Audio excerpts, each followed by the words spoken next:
What's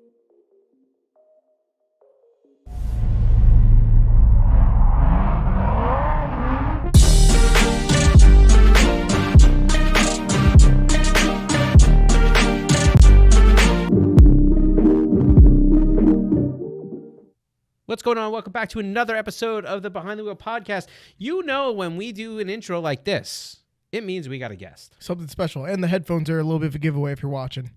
That's fair. I guess I didn't know about the headphone thing. I didn't think about the headphone like when we don't have the guest, we don't have the Yeah, headphones. no, it's true. Yeah. I just didn't think about it. But anyhow, so yeah, we do have a guest. If you remember not too long ago, we had William Rori on. We spoke about CANBUS systems, kind of what it means for engine swaps and some different things like that.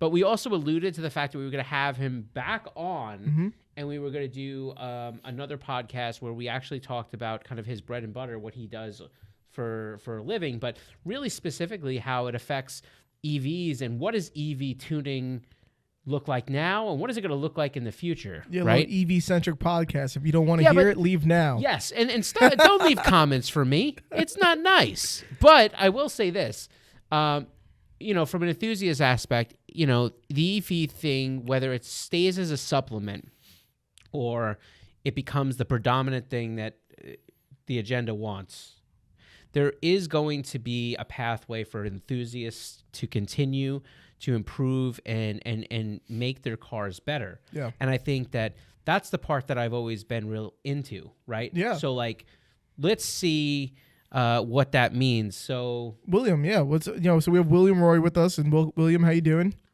Great. Thanks for having me back. Yeah. It's awesome to have you, man. And I think it's really cool because it's not like anyone here is an EV specialist or whatever it is, but we get a chance to be with you. I meant literally here. Oh, yeah. I meant literally here. Like we're no EV specialists, but like we get to talk with you, which is that's what you do. Yep. And I think it's really interesting because basically, if you ever check out the automotive news and stuff like that, the only thing that's ever in the news anymore is EV related stuff. And people want to talk about it, people want to say stuff about it, but there's not too many experts out there, at least not now, because we're still kind of in an infant stage of EV vehicles. So I know that for work, you do this stuff every day. Can you tell us a little bit about, what you do? Yeah, exactly. Where to begin? So I think I have a good perspective in this because, like you guys said, we are all automotive enthusiasts. So it's kind of an interesting thing where we're getting, I don't want to say pushed, but there is definitely a change happening, and there might be a push behind it too. yeah, maybe I don't want to say it, but we're all getting caught up in it, and so it's like, where do we go from now? So basically at work, I am, again, a senior electromechanical engineer. So what we do a lot of design, simulation, which is just as important as the actual calibration part of electric motors, mainly vehicle full EDUs. So whether it's for like large trucks, we do full, EDUs for Class 8 trucks, all passenger cars. Mainly there's 3 different types. I'll probably try to keep it to the most popular one because it's going to get really dry and make you guys head spin. But basically permanent magnet motors and AC induction motors are the 2 big ones that I do. So okay. So I think what's interesting here, and my only real premise behind, or my premise, not the right word, my only good base for this educated part of the conversation is the fact, do you remember a while back we did that podcast with AEM with Lawson from AEM? I was not on that one. So we had Lawson from AEM on the podcast, and at the time, before AEM was acquired by Holley, a lot of their focus was developing kind of the CANBUS / kind of ECU to be able to tune and add in a lot of these things. Now, their initial kind of fight wasn't in trying to develop something that would go, let's say, into a Tesla and control a Tesla. Their thing was, hey, you may buy a Fox body and want to put some sort of, electric motor in or do some sort of EV swap, or maybe you want to grab, a powertrain out of a Tesla and power, something like this. You want to do something cool, and we're going to give you the ability to basically use this system to develop a CANBUS system and to develop, kind of a control, a battery control system, and be able to, manage these batteries. So it was cool from the perspective of if you wanted to swap something, you wanted to go to EV West and you wanted to pick up a motor or something like that, you could make this happen with what they were putting out. But this is not what we're talking about today. We're talking about, I bought a blank, and I want to say, what the hell with it? I bought a Tesla. I bought one of these EVs. Yeah. and what is the possibility that I could essentially at some point improve on it? I can make maybe more power, or change where the power is outputted, or how the batteries are conserved, or what's my range and stuff like that, right?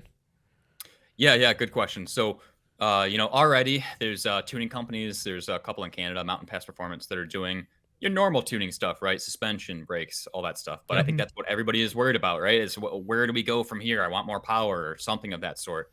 So it's going to be a big topic. So sorry. Let me know if you guys need me to stop for anything. But it's fundamental to know what your electric motor is actually doing and what controls it and where to go from there. Because if we think about it like normal tuning, where, hey, if we just add more air, fuel, right, timing, you're going to make more power. Fortunately, it does work like that in some ways, but it also doesn't work like that in some ways. So let's take your standard. We'll use a Model 3, for example. Okay. Fair. So it's most of the ubiquitous car out there, really. I think it probably is sold the most, as sedan-wise at least. It has the long-range version has one permanent magnet rear motor, okay? So you have one motor, one inverter, and that makes a electronic drive unit, like an EDU, okay? Yep. So at the end of the day, what you're doing when you program and you calibrate and you make these electric motors is you are regulating current, okay? So what you do is, let's look from the motor perspective, okay? So the part that spins is called the rotor. Easy. This part that's stationary is called the stator.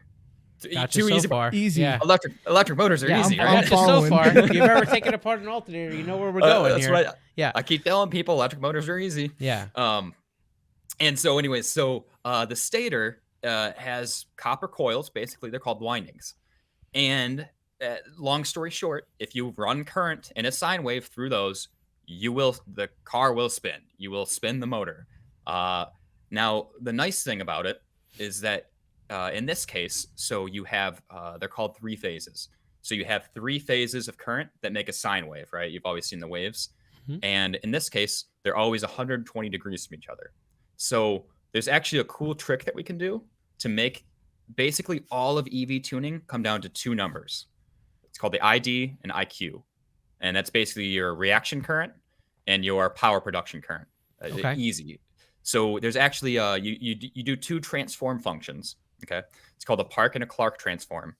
And basically what it does is, the end goal of an ICE car maybe isn't to make as much power, right? There's a lot of efficiency and stuff like that. Yep. Well, the interesting thing about an EV is you basically get your best efficiency at also the same amount of torque, right? For X amount of current, you want the most torque possible.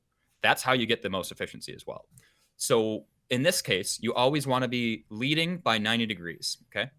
So thus, you can do this Park and Clark transform, and you get two currents, your ID and your IQ, vice versa, depending on which way you're spinning. And so, you get down to two values, and all you're doing at the end of the day is controlling those. But the problem is, there's really nowhere to go from there with the existing hardware. There's no making it better than what it was from the factory. If you do your simulation correctly, it's as good as it will get. So I think what we have to realize is that you might not be able to maybe tune an existing motor, but you'll be able to open up the limitations of it. Okay. So you mentioned the AEM stuff. So I've actually used one on the Tesla Model S. Okay. But I've actually used a bunch, actually. Just the control board, though. You can actually use it without the ECU, but that's a different story and probably proprietary. That they're able to open up the limits because in this case, I'm sure they had to sell, the Model S Plaid or whatever, right? Can't have the normal one making 400 kilowatts. So anyways, they're able to open up the safety limitations current wise, and that's how you make more power. So I don't think things are completely lost. I think that we're going to be able to make power just like the good old days, but just in a different way. You're not modifying tuning. You're not modifying fuel anymore. You're not modifying those two currents. You will be opening limits, basically. Right. So now, go ahead. No, you go ahead. I'm sure your question. I think it was about the spiral. Oh, okay. Well, I was gonna say, for the nature of what you do for work, I mean, how does that really go? So, in other words, like, I know that you play a part in a lot of the OE stuff, and OEs will kind of have a car, and they'll say, hey, we're working on X, Y, and Z model, or whatever it may be, and we need X, Y, and Z, which is funny enough, Tesla, but I didn't mean that literally, but we have these cars that we're working on. We need to hit this kind of benchmark with it, and they kind of just leave it in your hand more or less. And what's the process like from there? I mean, you're kind of left with essentially a halfway finished project. Is that more fair to say, or? Yes. It's hard though, because things are changing so quick in that world. So a couple of years ago, it went from all these OEMs are purchasing these electric motors and the inverter from a supplier, right? Mm-hmm. So the supplier's doing all that stuff. Now they're giving it into the OEMs. The OEM's job is to put it in the vehicle, make it work, make it not vibrate crazy and all that stuff. Now we're seeing, on the other hand, now the OEMs are kind of catching up. And so now they're doing everything in-house. So like you said, a lot of times we're still trying to figure out what the best way to do these things are. I don't know if you guys have seen the new BMW iM or the new BMW EVs. They actually went back to brushed motors. They actually had, like the old brushed DC motors. Why? So long story short, so you can increase the efficiency of a motor by reducing the air gap. Okay. So like I said, you have that rotor and the stator. Well, there is always going to be a air gap. Now it's not much. But for one thing, if a rotor is going 14,000 RPM, the air inside is going very fast as well. Okay, and I don't want to get super engineering into fluid dynamics, but at a certain speed, air acts like a fluid, and you actually get quite a lot of drag. So there's losses from the air gap, but we don't use brush motors for anything because the brushes wear down, right? And then you get dust. Well, if you got dust inside of a sealed motor, what do? You're not gonna, right? What, you hit 100K, you gotta replace your electric motor? Like, that's not, people aren't gonna go with that. So apparently they designed some crazy coding. That's just one example of an OEM doing something completely off the board because there's no one knows how to do it yet. No one knows what the best way forward is. So everyone's just throwing darts. So how do they get the dust out? Well, the idea is that it's not supposed to dust enough to matter. Okay. Now, let's be honest here, it's folks. BMW. Yeah. I mean, listen, I remember the day that I had to bleed a more modern 3 Series and realizing that they had, the overflow upon the overflow. And there's nothing German that's easy. And the fact that they just said, oh, it won't dust makes me, I want to call BS on this. They're just going to dust. Yeah. Yep. And that's what we do. So that's a cool technology. And now, so all these OEMs, they're like, how did they make it not dust? Or is it really, did it really not dust? And they'll have us test it, right? Oh, that's crazy. Now, yeah. And now we're not going to be able to get a BMW to really test it, right? So we have to maybe get that motor from a wrecked car or something like that. We might have to make it run on our own controls.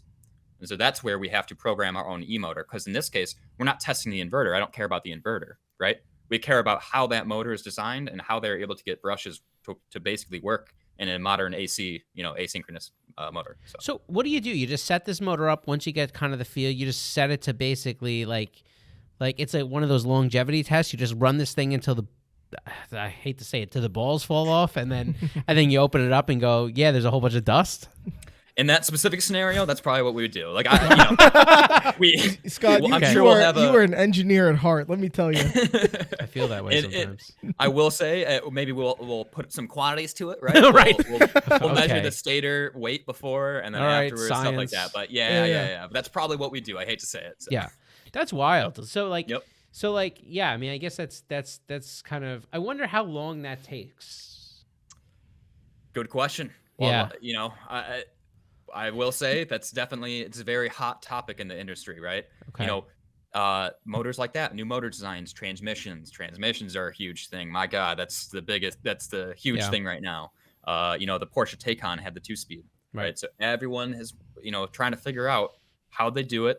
Is it worth it? And obviously the answer is more complex than yes or no. But yeah, these are the things that we're just trying to figure out, and no one really knows the answer yet, which is exciting. Yeah, I mean, look, I think it's important to point out, like, remember that, you know, what we're going through is different but the same, right?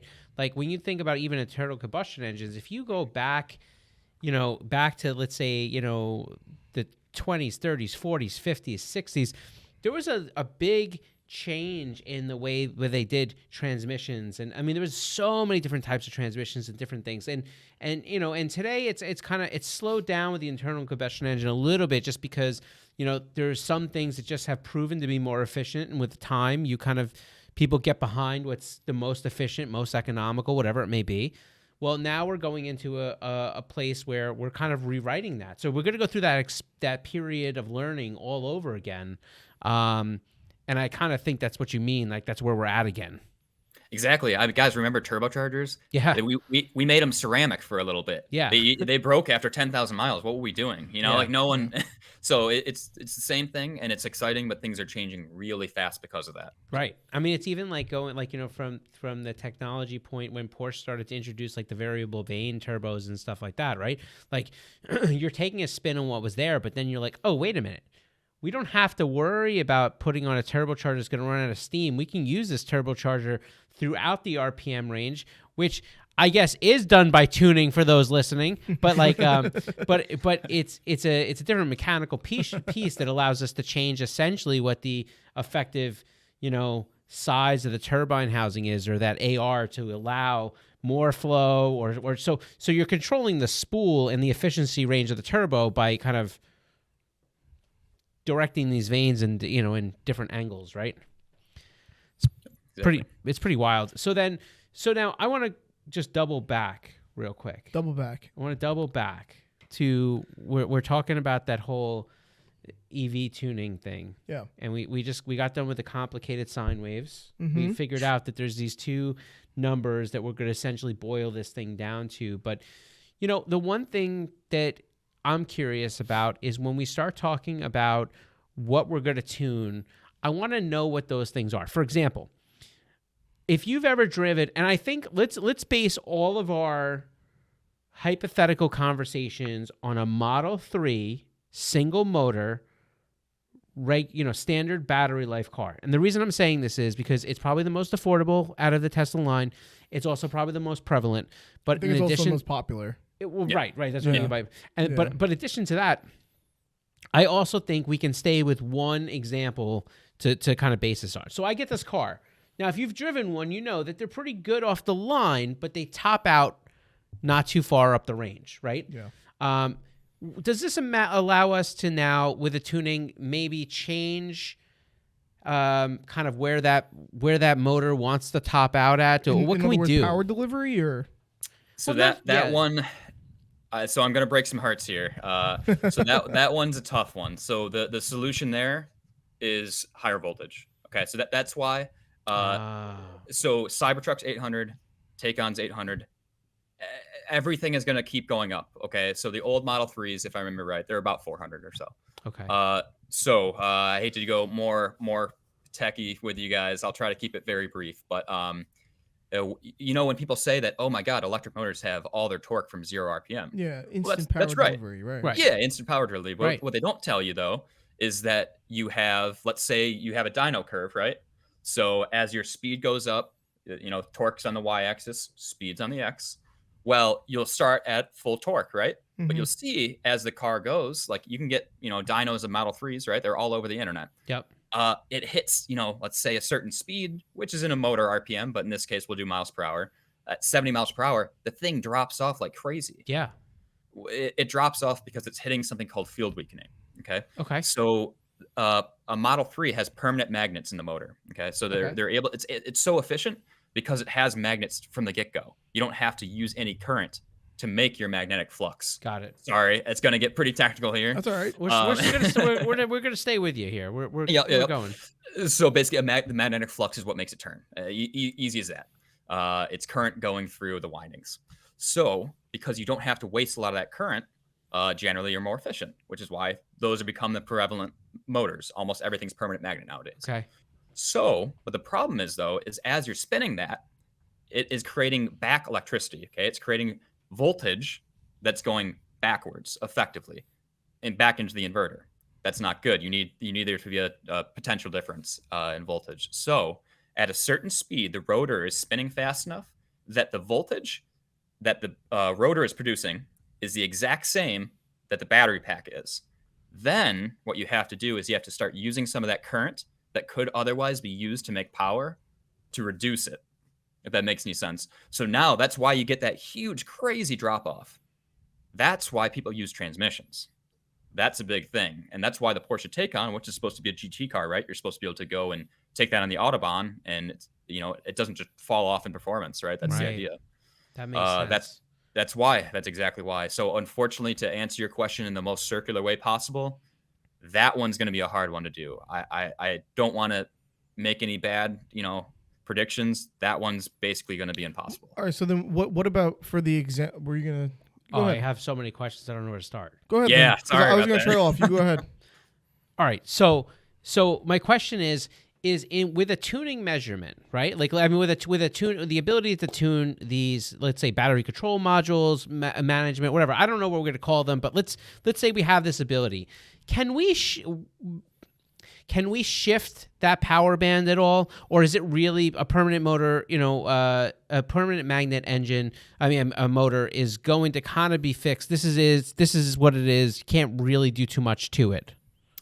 Yeah. So that effectively, you can get more peak torque. So let's say again, in our hypothetical example, right? You can open up the limitations of, let's say, current. Okay. Again, if you can access the battery management system, BMS is usually what they call them. Yep. You could probably change the limits there. You could probably get more peak torque. Okay. It's going to drop off at the same point, unfortunately, unless you're figuring out some way to get more, like overcharging the battery. But at that point, like, there's some safety issues concerned there. So yeah. We're going to have to be careful when we tune anything that has to do with the battery management system. Okay. Well, so the moment I come up on this and I say, all right, let's imagine we're 15 years away from today. Some of the first Model 3s now, they've been out on the road for 25 years. Okay. And I get one of these things for $3,000. Well, no, hold on a second. I'm going. We're going. Like, listen, you got Civics that are 20. Like, let's get down there. So we got these Model 3s, and yeah, I'm sure somebody's, they put a new battery pack in, or cells have gotten. Well, you don't like this example, I can tell. But listen, I want to figure this out. Does that mean that at some point the modification in these cars that everybody's going to be doing is not the engine swap? They're going to be looking to try to figure out how to put a transmission into these cars. Oh. I can't tell. Look. Sorry, I can't tell the future. It's going to be really tough. But to your point though, I don't want to. I want to be like realistic. I'm a huge car guy, right? Yeah. That kind of tuning is probably going to go away. I don't want to say that's a good thing. Don't want to say it's a bad thing. Yep. But that style of tuning is probably going to go away. Again, you'll probably be able to up the peak torque that you're able to get. Right, but that doesn't help us extend it, right? Exactly. I don't think you're really going to be able to get beyond that. Well, I have a few questions then. I guess I'll stay on topic for right now because I have a couple questions that are off topic as well. Yes. But for people who don't know you, I mean, you're also a Grid Life driver, SCCA driver. I mean, you're out there doing the damn thing, and true motorsports and car enthusiast. And even though you work with EVs, it's not like you go home to your Lucid Air or something like that, So, but I had a couple weeks ago, but oh, cool. Did you wait? You had one? Perks of the job. We get to buy. We get to drive basically every production EV. So is it now? good? I have more questions, but it's good. Do you want my honest answer? Yeah, sure. Lots of things are good about it. Lots of things are bad. So we had a brand new Lucid Air GT, like the Grand. So it's the dual motor, kind of longer range version. We didn't get the Sapphire, We had the old pre-refresh, the only 1,000 horsepower one. That one was pretty cool too. Yeah, that one. We had several paint quality issues. I mean, literally like like orange peel in the like paint, brand new car. Yeah, there's some NVH issues here and there. Dynamically, it's actually probably one of the better or best EVs there are. Cool. It's more tuned like the Taycan. Dynamically, it's a big SUV, but it actually feels quite nimble. I'm not a fan of almost all the other EV. They either try to make it like overly sporty for no reason. The Lucid is pretty good. They're really pretty good. Cool. They do have a lot of software issues though. I will say. I'm sure other issues as well. Yeah. A lot of the quality control stuff is what you're gambling with. Yeah. So I think the one thing that where I stand on EVs is that like, and this is my opinion, right? I'd preferably not like this turned into a clip because I feel like out of context this would be a bad clip. Go for it. But I know. But here's the thing. I ultimately believe that car companies like the BMWs and the Mercedes and the car companies that have been car companies, I believe that they will eventually make some of the best EVs that are out there. Now, I understand Tesla's got an incredible lead on what they got going on there. Yeah. But when you get down to the real true car enthusiasts, and this is why, like, I've heard people say things like, oh, Tesla's going to, put all these car companies out of business. Here's why I don't think so. Because a lot of these companies that are coming up with EV only, like they've only done EV. They're Rivian, developing Lucid, these EVs. Whatever. They're technology companies. And I think they're going to do great things for the space that will continuously have automotive manufacturers adopting different pieces. But I ultimately think at the end of the day, a company like BMW, they build cars. Yeah. And they know how to build cars. And they're good at building cars. Can I sneak a question in there for real? Yeah. Okay. Yep. Yeah, it's a tough thing. That's the hard part. I will say. Elon said that himself. That part of it's hard. Yeah.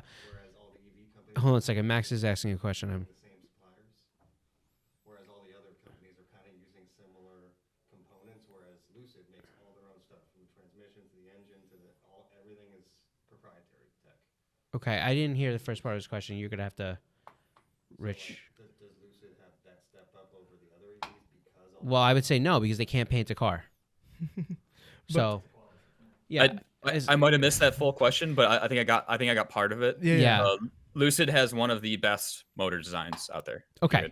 So, yep. And I believe that part will become, but like the same way, listen, I don't care what you say. I don't know who's doing it, but like the same way companies that you work for are reverse engineering these things to find out what's good, what's bad. There are going to be OEs that are doing the same damn thing. Like, I just can't imagine that won't happen. So at the end of the day, like obviously their IP, their proprietary patents and different things like that, that's going to be the kind of the strong point in this. But, patents are, kind of a tweak away from being able to be a different process. And all of a sudden you're taking the premise and it's being applied differently. So you'll have those Apple and what was the other debate? The lawsuit that went on, Samsung. Oh, okay. Right. So like, I think those are going to come, but like when it comes down to making vehicles and making cars, I mean, like, I'm sorry. Like the one thing I really struggle with Tesla, as much as it's cool that you're driving a flying iPad, right? Like as cool as sometimes the driving experience can be, there is this other piece where I look at the car and I can look at the car and go, but the cars doesn't have the quality that I want when I buy a car. Yep. Like they're just not like I'm telling you that like there's pieces in there. I'm like, this is not like when you pull back the carpet and the stuff hiding some of the things, you will not be super happy with what you own. Yeah. Maybe that will change, but a BMW knows what it's like to build a car. Like Porsche knows what it's like to build a car. And so now the EV thing, in my opinion, and I want you to comment on this, is I think making an EV is way easier than putting in an internal combustion engine into a car. And I think it's way cheaper. I think they're going to find a way to make more profit on these cars and charge you more money than they have ever done before. And I think they love this. Feel like I'm on the right pace, or am I off the ball? Yeah, I'll comment on that for sure. So not taking any, let's say external Obviously there's quite a push in government. Of course. But for the OEMs want it too, guys. They are cheaper. They are easier to manufacture. Less parts. I mean, literally, the motor is just 2 bearings, and then your differential. That's it. Like so it is incredibly cheap to do. So, and now again, they're moving it all in-house as well. So now they can control the manufacturing part of it. OEMs want to make EVs. Yeah, this is what it is. It's to their advantage. They will make more money per car to make these EVs at the end. So yeah, that's definitely a push for that too. It's crazy. I had the question. It's now the biggest conspiracy ever, and I don't believe in conspiracies. Well, it seems like there's some proof there. So I'm telling you. Well, they'll never say that though. I'm not saying they should, and I'm not even saying they shouldn't be allowed to. Like again, I'm not against EVs. I'm just against how fast we're trying to get there and what we're getting there, what the steps we're taking to get there are. It's an incredible supplemental vehicle option that should be on the realm. All right, I won't say anymore. But all right, I'm gonna circle back to a question that I had. That was when we were talking about the peak torque and the kind of the fall off of torque in the EVs when tuning them or whatever it may be, or looking at their maps or whatever. When you go out to the track, I mean, you can actually see people who are racing EVs now on the track. And a question that I just have is like, if you're out there and there's a bunch of people who are driving Model 3 performances or whatever that is on the track or whatever, are all these guys going to fall to the same limitations, or like, it's not the same thing. You can go see someone at the track with an Evo and you don't know exactly what's going on with that car, but is it going to just leave you with just like, oh, that Model 3, that Model 3, that Model 3, they're all the same and they're all going to run similar numbers, and the difference is going to be based on maybe just, driver performance, tires, I don't know, suspension settings or whatever it may be. Will it be that shallow? I would imagine, I would guess maybe the quarter mile stuff is probably identical. There's not too much you can really do with an EV. What you push the gas better than someone else, like that's about it. So I think in the road course world, I think the gap between Evos taking the driver out of the component at all, it can be it can literally be the fastest cars in the world, fastest time attack cars in the world, and then bone stock Evo 10, right? The gap's huge. I don't think that's going to be the case. The gap between a modded Model 3 and a not modded Model 3 will be much less. So in my sense, when I think about performance gains or whatever, the first thing that came to my head, if I had a EV and I had to put it on a track, the first thing that comes to my head is weight reduction. And like, how much does that play a role in terms of when you're trying to achieve certain numbers or whatever that may be? I mean, do you guys factor that or look for that? Yeah, definitely. But keep in mind as well. So like it's all percentage gain based, right? Yeah. So if you can pull 100 pounds out of a 2,100 pound Miata, you are getting a lot more than pulling 100 pounds out of a 5,000 pound Tesla, right? Understood. But yet like the gains are still the same, right? So you can actually a lightweight battery, a lightweight 12-volt battery, to be fair, is a popular mod for Teslas. That's what they do, and you can drop 30 pounds, right? Which is it's substantial. I have done that in my time attack car. But when your car is 4,800 pounds, it's not as substantial. So yeah, definitely. I mean, less weight is always better for racing, period. When we talk about performance though, with an EV, is it as kind of, I don't want to say simple, but is it as simple as when we start talking about how fast a car is and how far that power band can extend, is that motor technology? And when we start talking about range and the ability to kind of power those motors, that's all battery technology? I don't want to put a number to it, but for the most part, so okay, there's a couple things to it. So you hear the meme that electric motors are 99% efficient? Yeah. Do you hear people say? Okay. We gotta maybe we'll debunk that here. Okay, so maybe let this be the clip out, guys. Yeah. I hope not, guys. So maybe it's 99% efficient, and that would actually be pretty high, by the way. Maybe it's 99% efficient at one speed and one load, right? Okay. So one torque. Yeah. Generally, guys, they go down to 60%, 50%, stuff like that. So we have to be clear that there is still a range at which that motor wants to run, and that all comes down to motor design. You can create the windings differently to make different back EMF, what motor design it is, whether it's AC induction or permanent magnet. Yeah, there's a lot to it, but that's all. It all factors into it. So in a more realistic sense or whatever, what I was thinking is that like for what you do for work, I would imagine there has to be, I'm going to just give a fake scenario, but Sure. As an educated guess, I would imagine some scenarios might go something like this. You have an OE and they're going to say, we're going to be looking to release this car in the near future, whatever it is. If we're not hitting 260 miles per charge for range, we're going to get flamed in the media and people are going to call it a piece of garbage. And, we're only getting X amount right now. Can you guys help us? Is what I would imagine some conversations go like. And then, I'm just curious, what are the steps that you guys take from your company to kind of make it happen for them? Yeah, it's actually quite a realistic thing. Because you actually hit it within 5 miles of a company that we've actually done. There we go. See? Yep. It's really funny. So a couple steps that we got to look into, right? So, there's definitely a bunch of factors that you can do. Again, while it is hard to tune an electric motor incorrectly, I would also argue that it's hard to tune it correctly too. So like there is ways that you can definitely increase efficiency. And then also there's sacrifices that you can do that would make the car, let's say, louder. So you can actually do a lot of techniques with your calibration. And I'm talking about vector control. There's some other control strategies out there, but anyways, that will reduce noise level, but increase efficiency and vice versa, or the opposite. So you can do a lot of that. So that's the first thing that we look into. We'll look into the power electronics. We'll probably want to tear down a motor, see if there's any actual design changes we can do. I mean, the big thing is battery tech too for that stuff. Some of them will come to us and they'll say we want 25%. Guys, like 25% range increase, you're just not going to get like that. You're talking about small percentages of increase to a well-tuned electric motor and a not well-tuned electric motor. But again, that's what we're going with. If all these motors are 95% plus efficient, a percent matters.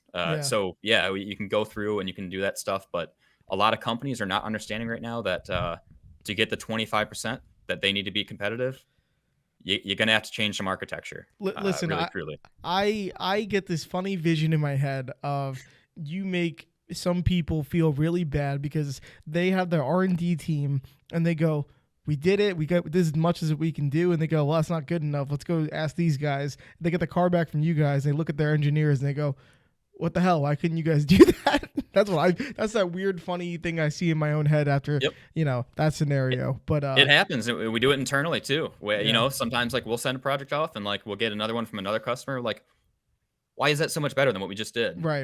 So if you're, the biggest thing about engineering is I guess we'd like to argue, but B, if you're wrong in an argument, you got to be able to accept it and try to learn from it. If you're not here to learn, I just don't know what you're doing, right? Especially in this space. There's very few experts in the electric motor field. There is, but if you think you're an expert, generally you're not yet. So you got to be pretty humble with it. So there's still a lot to learn, and that does happen for sure. So before we start to wrap up, let's just do. Because I want to break this piece out. I'm going to ask you to pick up that crystal ball for a second. I know it's not your job, but I'm going to ask you to try. With the knowledge that you have, let's say we get to a point where the equivalent of an access port or a pre-developed tune package is something that can essentially be uploaded into your EV that you have that's bone stock. What different things do you believe will be user-friendly on the screen that you can change within to affect the actual speed, performance, etc. of a car? What kind of things do you think will be in that program, or what things can we change? Yeah, so I mean, the biggest thing that I think, and companies sell thousands of these a year, throttle mapping, right? Throttle mapping is easy. Okay.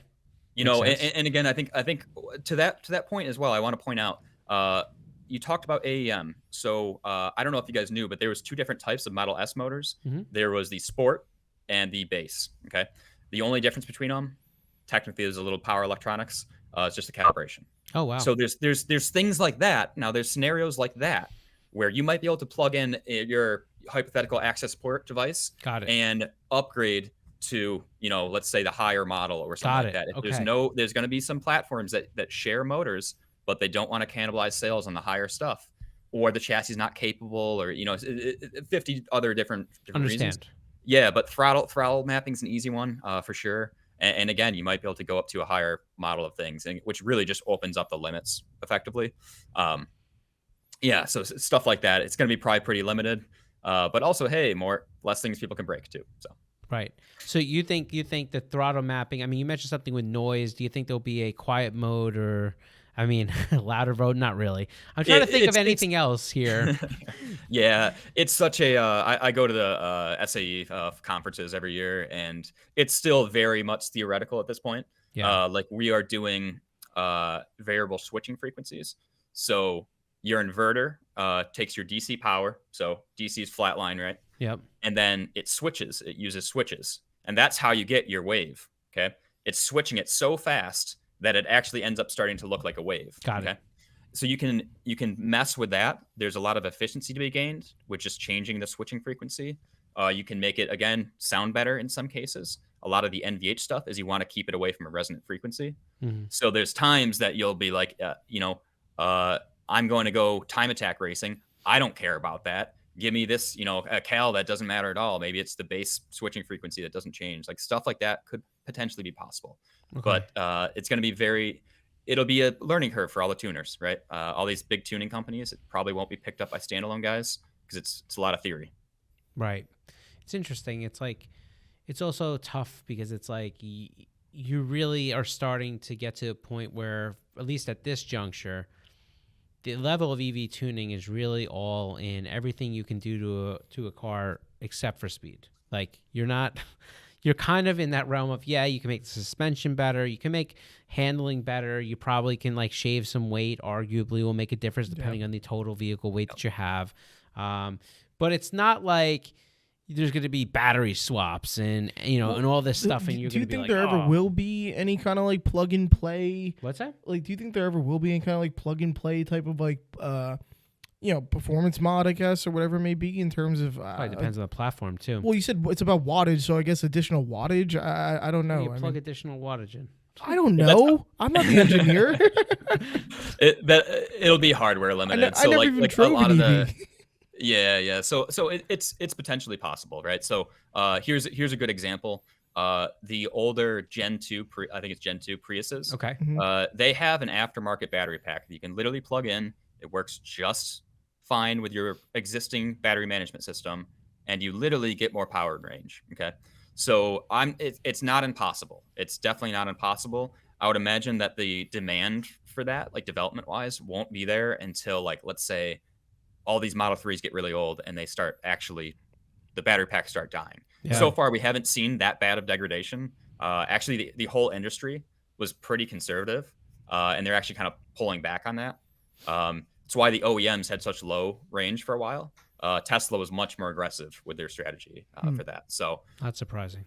Yeah, exactly. So everybody's kind of catching up again, but that's one of the many reasons they were ahead for so long. The biggest fear I think I have for these cars, and I know this is kind of going off the realm of tuning EVs, but like, is that you're going to get to a certain point where the car has lived its life expectancy, and at least at this juncture, the battery, to replace a battery or some of these parts, is just, it's basically totals the car. Like there's no point in actually doing this stuff. So what we're really gonna see, I think, pop up as time goes on, is essentially these electrified, like the electrified garage, like Rich Benoit, what he does, and you're gonna start to see, these shops pop up that are essentially going to be hoarding these parts and have the ability to try to give you a much more cost-effective way to keep your car on the road. And I just think, man, could you imagine?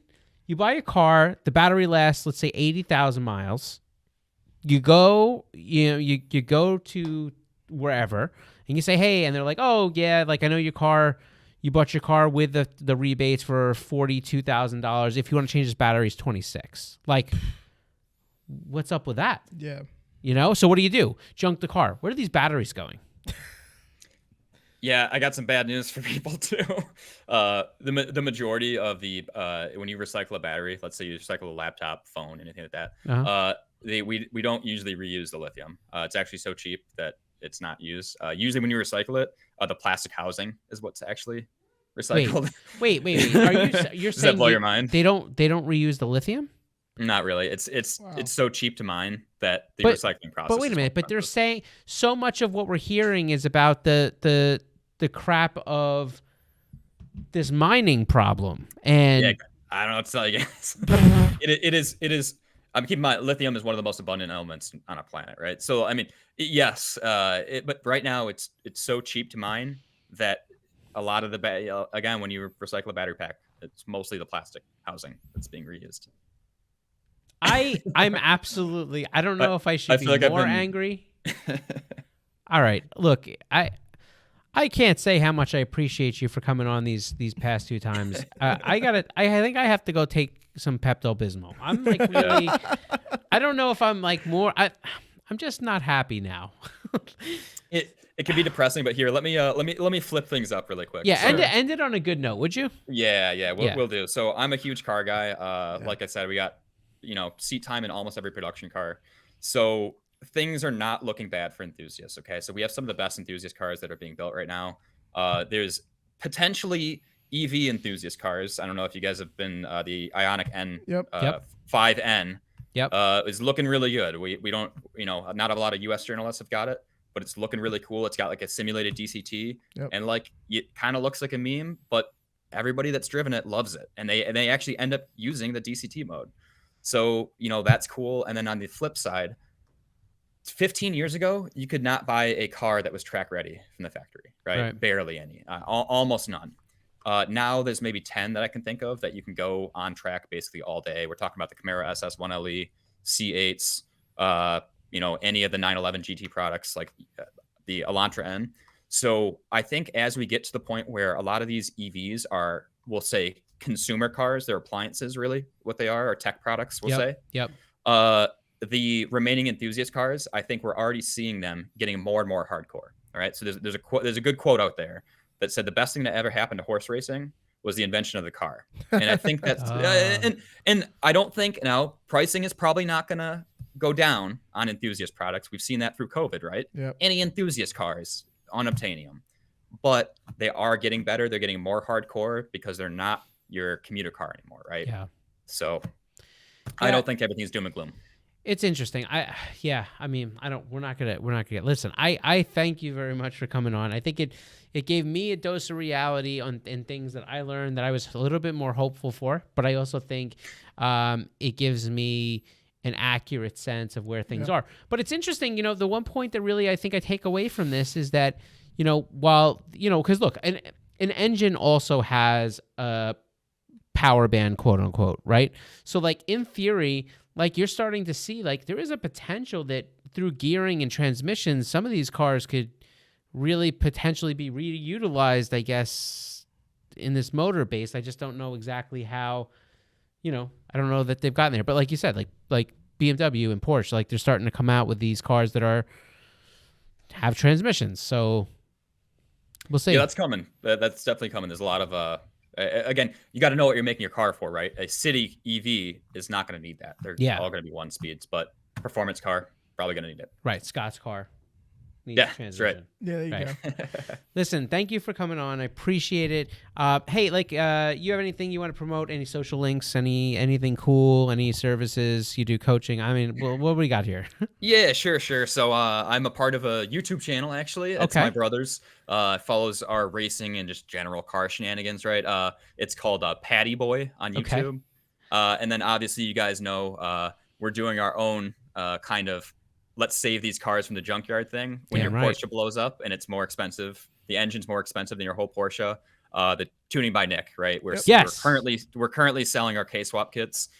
So yeah, go hit him up. If anything doesn't work on the electronic side, you can complain to me directly. Oh, geez, that's a big one. Watch out; they'll clip out. Next thing you know, your dress will be popping up on the bottom of a clip. I think that Could be. So, and yeah, it's good, man. We're gonna. I know there's gonna be more conversations and maybe even some projects that we could kind of ask your guidance on because aside from the Nick thing, which is like, man, I've been looking all over. I'm looking. It's really hard to find a blown. Like as easy as it is, it's really hard to find a blown engine. 911. There's plenty of people that will spend all the money in the world to take a good old, Locasil engine and try to get it fixed or whatever it is. So, yeah. Anyhow, we'll be in touch, I'm sure. Yeah. It's great. Thanks for having me. Dude, thanks for coming on. William, thank you so much, man. Yeah, thank you. So, I think, listen, I don't know if Max ended it or not. Oh, good. I'm still on. I don't know what to make of this one. I think I was a little bit more optimistic that we were going to get all these reports of all the cool things you can do to EVs. I think I'm a little bit more sad now. But I think the basis here is, this may be a great thing for standard modes of transportation at some point. But if you're looking for something super dope, maybe there'll be some. It seems like you're going to have to be relying on the OEs. Yeah, I mean, at least to pave the way of some of these, more complicated, like you said, architectures and different things. It may lead to some different capabilities. But if nothing else, remember that you need to really look out for all the cool cars that are around now. And hoard them. And look, I mean, up to 2015, if you haven't watched the CANBUS podcast that we did with William, go back and watch it. We talk about how you could put different engine modern platforms into other vehicles and what kind of, technology is required to do it and make it operate seamlessly with your factories, computers and CAN bus systems. So that's pretty much it. You got anything else you want to add? I'm good. Good. We're out of here. Take care. It's been nice seeing you. We'll do this whole thing next Wednesday. Don't forget to come back. Yada, yada, yada. Catch you later.